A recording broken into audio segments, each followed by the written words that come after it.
ton assurance soit fondée en notre Seigneur Jésus-Christ. L'assurance chrétienne. Bien-aimés, si nous n'avons pas l'assurance chrétienne, nous ne pouvons rien. Nous n'allons pas évoluer. Mais si tu veux palper la grandeur de la puissance de Dieu, ayez l'assurance chrétienne en toi. Amen. Et si tu as l'assurance chrétienne, cela veut dire que tu vis de Christ. Tu dépends de Christ. Tout ce que tu fais, c'est pour la gloire de qui? De l'Éternel. L'assurance chrétienne nous fait quitter d'un pas dehors. Il nous fait entrer dans la terre promise, dans les lieux indiqués, dans les projets de l'Éternel, marcher avec lui. L'assurance chrétienne, c'est une compétence dont Christ avait l'auteur lui-même. Bien aimé, si nous n'avons pas l'assurance chrétienne pendant que nous marchons, pendant que nous vivons, cela veut dire que nous n'appartenons pas à Christ.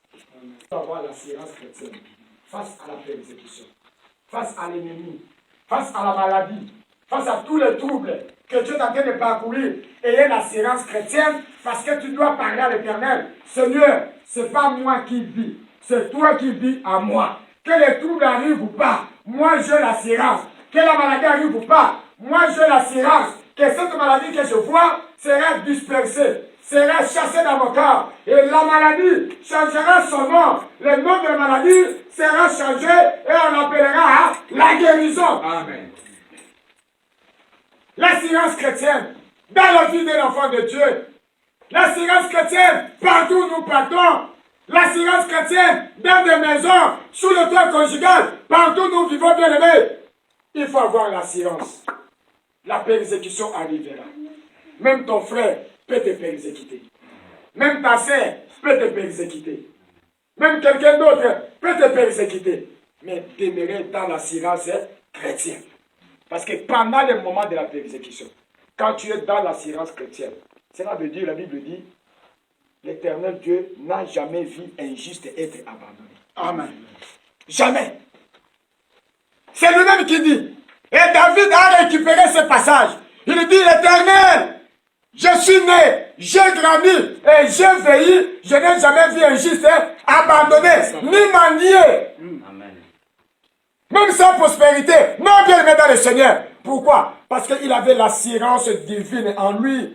Et toi, quelle assurance en as? Quelle assurance en as? Abraham, l'homme dans l'assurance chrétienne, a connu la grandeur de Jésus. Noé, l'homme dans l'assurance chrétienne, la persécution arrive dans la vie de Noé. L'Éternel va dire, Noé, ne t'empêche pas, construis pour moi un bateau. Et je t'indiquerai quoi? L'assurance chrétienne. Qu'en est-il de l'assurance chrétienne dans ta vie? Quelle position as-tu pendant que tu es en train de vivre les moments de trouble, les moments de difficulté et les moments de souffrance? Et je te conseillerais, tu n'es pas la première personne. Dieu, que ce soit jour, que ce soit nuit, dans l'assurance chrétienne, tu vas palper la grandeur de l'ami de l'Éternel, ton Dieu. Amen. La Bible dit, personne n'est venu auprès de notre Seigneur Jésus pour celui qui est en Christ. La persécution peut arriver.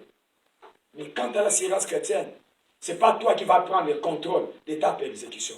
C'est le Seigneur Jésus qui sera à l'auteur du contrôle de ta persécution. Et lorsque Dieu prend le contrôle de ta persécution, tu vas proclamer qu'il y a la victoire. Amen. Est-ce que Victorie est avec nous ce matin? Amen. Dans la persécution, demeurez toujours dans le Seigneur. Dans la persécution, ne dis pas Seigneur, pourquoi m'as-tu abandonné? Non, bien aimé dans le Seigneur. Lorsque tu dis Seigneur, pourquoi m'as-tu abandonné? Pourquoi m'as-tu rejeté? La Bible dit, l'Éternel notre Dieu, il n'abandonne personne et il ne rejette personne. À moins que tu choisis un chemin qui ne glorifie pas son nom. Mais il est encore merveilleux. Il nous dit, j'ai mis devant toi deux chemins. Le chemin à gauche et le chemin à droite. Choisis lequel de ces deux chemins que tu dois emprunter. Mais, voilà l'intervention de l'Éternel. Son amour encore sur nous. Il dit, mais, par rapport à ces deux chemins que je t'ai empruntés, moi je te conseillerais d'emprunter le chemin à droite. Est-ce qu'on peut acclamer très fort pour le Seigneur? Amen. Parmi les deux chemins, je conseillerais de prendre le chemin à droite. Voilà, bien aimé, là tu es dans la silence chrétienne, face à la persécution, face à l'ennemi, face à la maladie, face au chaos.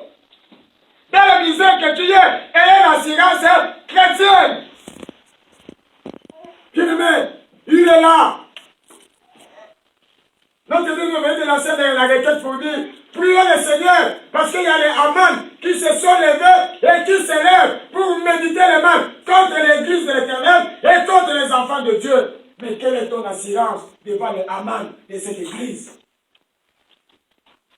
Quelle est ton assurance? Et il y a une assurance chrétienne, que la persécution se lève ou pas. Victoire. Oh, dans la présence de la victoire, il y a la solution. Dans la présence de la solution, c'est mon intérêt. L'assurance chrétienne, quand tu passes des souffrances, misère, que tu as parcouru dans ta vie, quelle est ton histoire, quel est ton passé, quel est ton présent, maintenant tu prépares le futur. Oh, il n'y a pas le futur sans le présent, et il n'y a pas le présent sans le passé. Tu vas aller de là-bas, il faut connaître ton passé. Quand tu reconnais le passé, c'est alors que tu vas reconnaître le présent. Et le présent fera en sorte que demain sera plus meilleur et ce que tu étais hier, même ce que tu es aujourd'hui. C'est pourquoi nous disons, à chaque fois que vous marquez le pas dans vos vies, ayez des archives qui doivent rester. Amen. Voilà comment j'étais hier. Voilà comment j'étais avant hier. Voilà comment Capernaum Tchétché a commencé. Voilà comment je suis arrivé aux États-Unis. Voilà comment j'étais au Congo. Voilà comment je suis né. Oh Seigneur, où es-tu, le Dieu de la silence chrétienne? Lève-toi dans ma vie, dans ma famille, secouris-moi. Les enfants d'Israël, ils étaient dans la silence chrétienne pendant qu'ils ont quitté les enfants d'Israël. Mais la Bible dit, ils étaient dans la silence chrétienne. Malgré cette persécution de l'ennemi, ils croyaient toujours à l'Éternel. Ils s'attendaient aux miracles qui doivent s'opérer. Même quelques-uns ont dit à Moïse, Moïse, nous sommes fatigués. Il serait mieux qu'on rentre en Égypte pendant qu'on mangeait, qu'on buvait, la vie était à l'aise. Et maintenant que nous souffrons, nous sommes fatigués si nous pouvons rentrer. Quelques-uns disent non, ce que vous pensez, ce n'est pas la volonté de l'Éternel. Et Moïse plaida à Dieu. Dieu commença à dire de nouveau Moïse, tout ce qui était comme parole contraire, ces paroles ont été changées. Tu veux regarder en arrière? Non, Dieu le met dans le Seigneur. Marche avec le Seigneur. Marche avec Christ. Dans ton assurance chrétienne. Où est ton Jésus? Que l'assurance chrétienne ne soit pas seulement un slogan, mais que l'assurance chrétienne soit un fondement dans la parole de l'Éternel. Or, cette parole, c'est une parole éternelle. Parole éternelle, c'est une parole à jamais, qui demeure, qui reste jusqu'au retour de notre Seigneur Jésus-Christ. L'assurance chrétienne, c'est vivre dans la parole éternelle. C'est faire la fierté de notre Seigneur Jésus. C'est défendre par le nom de Jésus tout ce que l'ennemi pourra faire au milieu de ta vie. Dans l'assurance chrétienne, le premier point que nous voulons connaître, c'est la connaissance de la parole de Dieu. La Bible dit, les enfants de Dieu se perdent facilement. Dans l'assurance chrétienne, tu peux bien mériter cela, mais si tu n'as pas la connaissance exacte de la parole de Dieu, tu n'auras même pas aussi la force de combattre. Osée chapitre 4, verset 6. La Bible dit, mon peuple est péri par manque de quoi? De connaissance. Par manque de connaissance, tu es détruit. Et la Bible dit, comme tu manques la connaissance, moi l'Éternel Dieu, je te rejetterai, je te dépouillerai. Dieu, l'Éternel peut même oublier tes enfants. Non, Dieu le met dans le Seigneur. Quand tu viens à l'église, tu viens maintenant demeurer dans la silence chrétienne. Ayez la connaissance exacte de la parole du Seigneur. Que dit la Bible en rapport avec ce problème? Que dit la Bible en rapport avec cette situation? Que dit la Bible en rapport avec cette persécution? Et qui aurait déjà connu une persécution dans la Bible et l'Éternel a manifesté sa main puissante dans la délivrance? C'est pourquoi moi, je vais demeurer dans le chaos, car mon Dieu existe. Et si tu as la connaissance, tu vas commencer maintenant à se positionner pour comprendre que Dieu est avec la période de la persécution. À chaque fois qu'un vent souffle à gauche, là tu tombes. Ça souffle à droite, tu tombes. À gauche, à devant. Bien-aimés, soyez les hommes et femmes qui craignent Dieu. Les vents de l'ennemi. Alléluia. Amen. Connaît-il que tu es le bien-aimé de l'Éternel?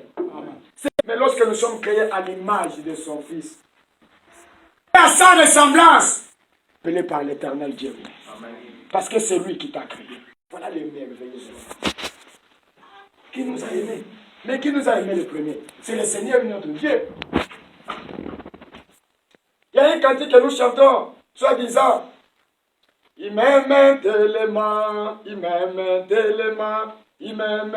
Seigneur Jésus, il m'aime tellement. Il m'aime tellement, il m'aime tellement, il m'aime. Seigneur Jésus m'aime tellement. Alinginga mingi mingi, alinginga mingi mingi, alinginga. Nkolo Yesu alinginga mingi mingi, alinginga mingi mingi, alinginga mingi mingi, alinginga. Nkolo Yesu alinginga mingi mingi.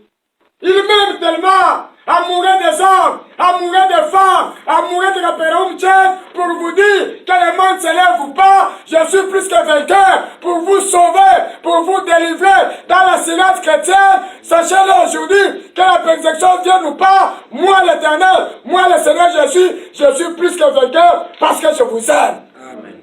Il t'aime, mon frère, il t'aime, ma sœur.